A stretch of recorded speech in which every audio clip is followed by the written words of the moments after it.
What is up, guys? And Sente here, and we have game 5 of our 30-day Go series. So as last game, the opening went fairly well. So now we're getting into kind of the meat of the middle game. So I decided to play black this game. I'm playing nice and calm, trying to be as solid as I can. He pincered, so I wanted to make shape for my group. And making sure my group is nice and strong, making this turn so I don't get a weakness. That's something we learned, I believe, in game video 3. This might be too slow, but again, I'm trying to play thick and strong.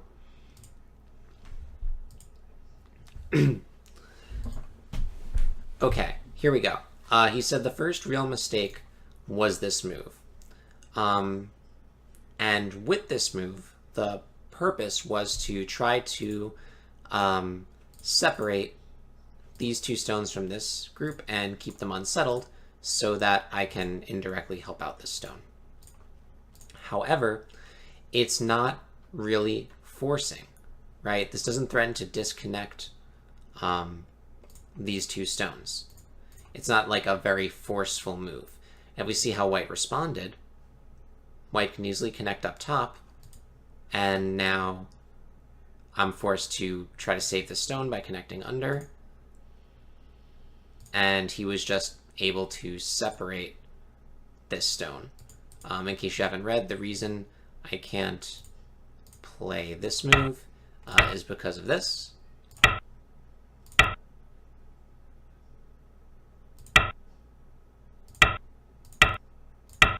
And then white gets a really big profit here. So black can't really allow that. So I had to connect under, and then my original move was able to be separated. The reason white got initiative to do this was because my move wasn't really forceful enough. I had the idea that I wanted to attack and unsettle this group as well as stop white from building a big area here. But if I wanted to do that, you need to find the most efficient way to accomplish your goals, right? So this, sure, it tried to attack these two stones, but it wasn't the most efficient it could be. If we want to be a little more efficient, we could very forcefully threaten to Hane here.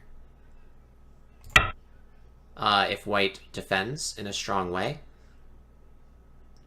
now we can actually go on an attack and sort of harass these white stones. And because of this exchange, white will find it harder to build up the top.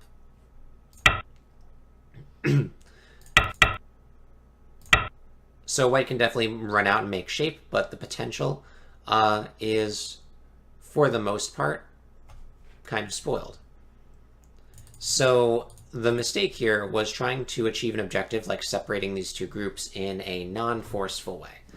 And so when you have an idea, if you know what you need to do in the game, you want to tactically try to find the most efficient way to accomplish your goal, because there can be many ways to accomplish your goal. And you need to figure out what the best one is. Because I was sort of not forceful, it gave him the time to kind of react and then cut this stone off. A few moves down in the game, we see another perfect example of this. I wanted to try to go and attack these stones to A, keep them unsettled and keep them from developing and taking away my area, and B, I'm looking towards this because this is rapidly becoming something that is more and more scary. So I want to try to, as efficiently as I can, remove that area from being so large. I decided to play here and have this kind of a flow. The issue is, this kind of a flow didn't really solve my problem. It grew this area, but the extra points that I made, I only made 6 extra points here. So that wasn't that large. This 6 extra points cannot compensate for white's giant area that they're getting. So if I were to choose a direction to play from, that's the best way to attack these stones, it would be this direction.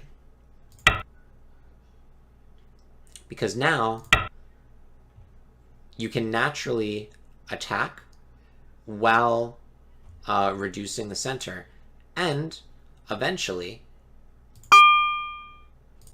you're growing more points. Your area of development is actually bigger now because you're developing from a larger base, essentially.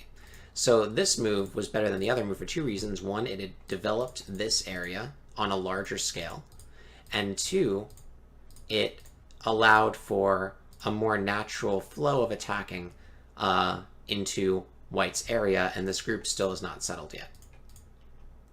So in these two situations, we see that if you have a certain plan, there can be more efficient and less efficient ways of accomplishing that plan. So if you are getting the sense that your plans are correct, always make sure that you find the most efficient way. And some of the ways that you can be most efficient is, how can I enact this plan in a way that gives me Sente? Like this. Can I find exchanges that accomplish my goal that my opponent has to respond to, otherwise he'll take a large local loss? And then you can, find some way to attack or make a base or do whatever else you wanted to do. The other things you think about is what direction is most profitable when I'm attacking. So if I want to attack these two stones, try to attack in the way that lets you develop the biggest area, and keep an eye on the flow.